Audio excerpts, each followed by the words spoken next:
ஹே every one, நான் உங்கள் Nila and this is my day 4 diet plate.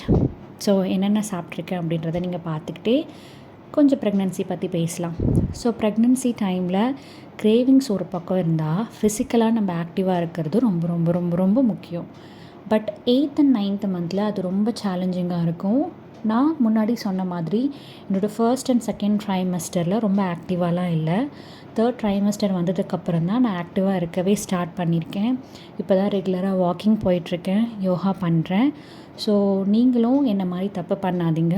நீங்கள் உங்கள் டாக்டர் அட்வைஸ் பண்ணாங்கன்னா பிகினிங்லேருந்தே ஃபிசிக்கலாக ஆக்டிவாக இருங்க.